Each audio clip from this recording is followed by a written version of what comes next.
काय प्रॉब्लेम आहे तुमचा? माझा मुलगा हरवलाय. अरे देवा, गच्च बसतं ना कधी कधी. मी बघू आता. माझा फोन बाहेर राहिलाय. माझा पण फोन बाहेरच आहे. अजित. No sir. सुजित. अरे बापरे. मित्रांनो, मला सांगा, तुम्ही कुठल्या रूम मध्ये अडकला आहात का? समजा कधी कधी आपण घाई गडबडीत घरातून निघतो आणि मग आपला दरवाजा लॉक होतो. मग आपलं वाटतं अरे बा, आता मी काय.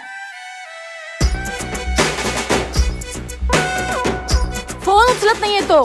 35 तास झाले. घरातून जाताना काही भांडण वगैरे झालं होतं का? काका, आम्ही अडकलोय. मला ना एक भन्नाट आयडिया सुचली आहे. काय?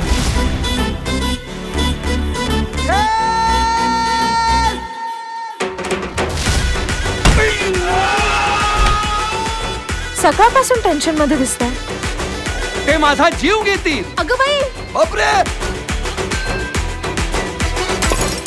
तू चल पटकन.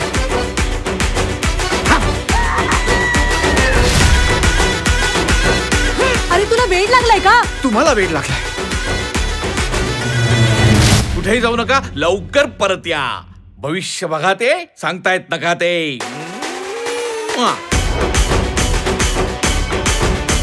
भारी आहे. मग आता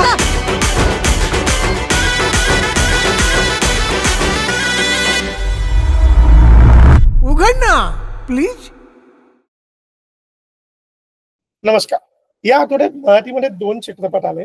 एक सुशीला सुजित आणि दुसरा संत ज्ञानेश्वर यांची मुक्ताई. अच्छा, हे दोन्ही पिक्चर मध्ये काय आहे, ते कुठे बघावेत, काय बघावे, हे मी तुम्हाला सांगणार आहे. पण मी विनंती करतो की तुम्ही दोन्ही रिव्ह्यू बघा. दोन्ही पिक्चर चांगले आहेत, पण ते कोणासाठी आहेत हे मी तुम्हाला थोडक्यात सांगतो.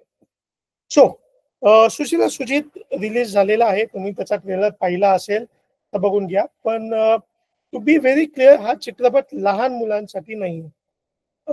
हा अश्लील नाहीये, अजिबात अश्लील नाहीये. हा खोडकर आहे, मिस्किल आहे. बट यातला जो विनोद आहे ना, तो अगदी लहान मुलांना नाही समजतो. हा एक थोडं 14-15 वयात येणारी जी मुलं आहेत, तो हा विनोद समजू शकतो.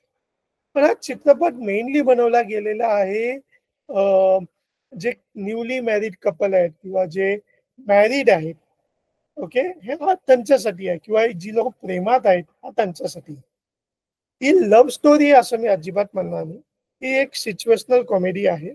सिच्युएशन तुम्हाला माहितीच आहे की एक माणूस, एक बाई, दोघं एका रूम मध्ये अडकतात.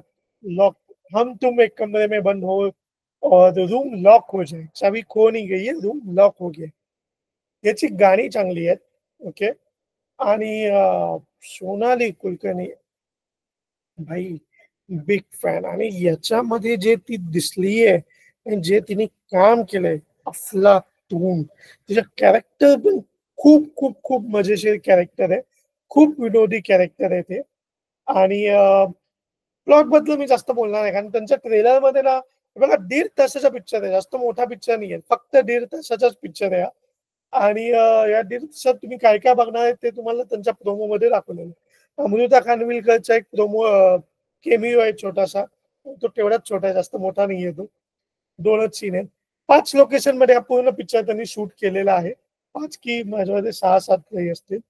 बट हा सगळा परफॉर्मन्सचा खेळ आहे. खास करून सुनील तावडे, ओके, सोनाली कुलकर्णी, भाई एक नंबर, खतरनाक.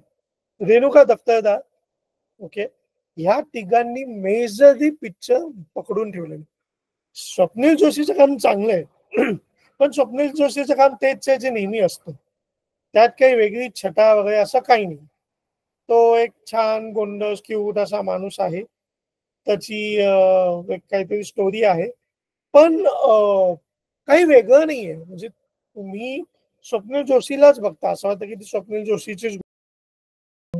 या चित्रपटामध्ये तुम्ही अथर्व सुदामे आणि नम्रता संभेरावचा पण एक छान छोटासा केमिओ बघू शकता. फनी आहे, म्हणजे युट्यूब वर ते सर्च करतात की बाबा काय होतंय आणि मग ही 2 जण येतात. छोटे छोटे असे फनी इन्स्टन्स खूप आहेत या चित्रपटामध्ये, जेणेकरून हा 1.5 तासाचा बनेल.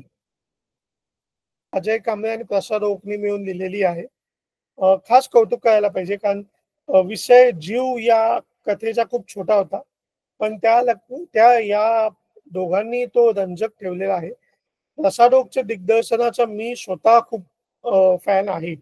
त्यांनी खूप चांगले आणि खूप व्यवस्थित त्यांनी चित्रपट डिरेक्ट केलेले आहे. ॲज अ डिरेक्टर त्यांनी अजूनपर्यंत 8 फिल्म्स केलेल्या आहेत. सुशीला सुजित आत्ता आहे, पण एक त्यांनी चंद्रमुखी हे नाही माहिती मला, बट हिरकणी त्याचा खूप छान त्यांनी केलेला. त्यात छोटी सोनाली कुलकर्णी होती. छोटी काय म्हणतात माहिती, कच्चा लिंबू हे मराठी नाटकाचंच एक रिमेक होतं, तोही खूप छान होता. त्याच्यानंतर हाय काय नाही काय हा पण खूप खूप छान होता. या व्यतिरिक्त त्यांनी काही पिक्चर पुष्कर सोटरी सोबत, हाय काय नाही काय त्यातलाच एक आहे. हाय काय नाही काय पण त्याची तीच खासियत होती, एका बंगल्यामध्ये अख्खा त्यांनी पिक्चर केलेला. सई तामणकर, सोनाली कुलकर्णी वगैरे त्याच्यात होते. सुशीला सुजित मध्ये राज योग पेन्स याचीही खूप पद्धतीत ब्रँडिंग आणि प्रमोशन केलेलं आहे. हे आपण आधी बघत आलोय मुंबई पुणे मुंबई 2 मध्ये पण असं भन्नाट 2 आणि आय गेस 3 मध्ये सुद्धा, 3 मध्ये एवढं ना, पण 2 मध्ये तर भन्नाट ब्रँड प्लेसमेंट केलेले होते. बट सुशीला सुजित तुम्ही म्हटलं, मी सांगेन तुम्हाला की हा पिक्चर तुम्ही एन्जॉय करा, पण हा लहान मुलांसाठी नाही आहे. तुम्ही लगेच लहान मुलांना घेऊन जाऊ नका, त्यांना ते विनोद समजणार नाहीत. आणि एक ह्याच्यामध्ये ना एक नॉटी म्हणून गाणं आहे, नॉटी गाणं आहे ना, ते खूप नॉटी गाणं आहे ते, बट अजिबात ते असलेलं नाही. ते नॉटी आहे, ते असलेलं नाहीये. मग आपण म्हणजे व्यवस्थित कपडे घालून सुद्धा कसं कोणाला सेड्यूस करू शकतो याचा छान अनुभव येतो. सो मी सजेस्ट करेन की तुम्ही हा पिक्चर बघा. त्याच्यामध्ये बघितलं तर चांगलं आहे. मराठी चित्रपटांना सध्या गरज आहे त्याची. पण तुम्ही OTT वर पाहिलात तरी काही हरकत नाही. तुम्ही हा चित्रपट एन्जॉय करा. हा एन्जॉय करण्यासारखा पिक्चर आहे. अफलातून भारी एकदम असं नाहीये, चांगला पिक्चर आहे, बघा, एन्जॉय करा. याच्यानंतर मी दुसरा एक रिव्ह्यू करतोय संत ज्ञानेश्वरांची मुक्ताई. तो बघा आणि तो आवर्जून तुम्ही थिएटरमध्ये बघा, ही माझी खास विनंती. का ते तुम्ही रिव्ह्यू बघताना तुम्हाला कळेल.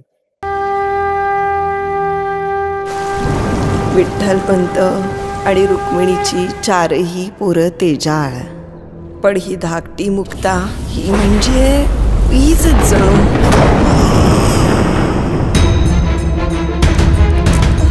एकदा माणसाने संन्यास स्वीकारला की तो मेला. आपल्या मुलांसाठी आपल्याला देहांत प्रायश्चित्त घ्यावंच लागणार आहे. या धर्मसभेत उभं राहण्याची तरी या कार्ट्यांची पात्रता आहे का? महापापातून या पोरांचा जन्म झालाय. ताटी उघडा ज्ञानेश्वरा. सनातन धर्म म्हणजे बुरसटलेपणा नाही. सनातन याचा अर्थच आहे नित्य नूतन जीवनशैली.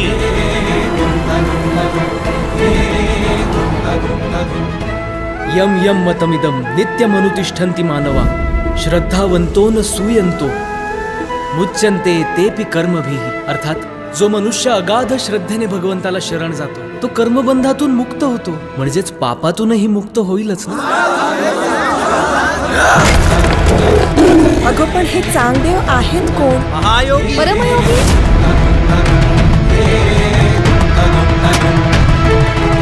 बोलवा उद्या न्यायसभा.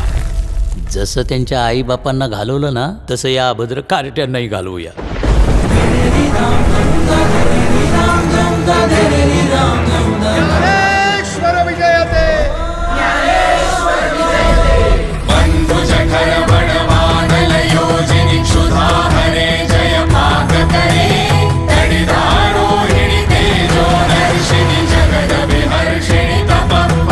ज्याला देवाचा अखंड सहवास आहे त्याचा अहंकार अजून कसा गेला नाही? काय केलं पाहिजे म्हणजे सन्मार्ग कधी सापडेल? म्हणे मुक्ताबाई पुरे ते दर्शन, गुरु विण संतपण आहे कोठे. येणे वरे ज्ञान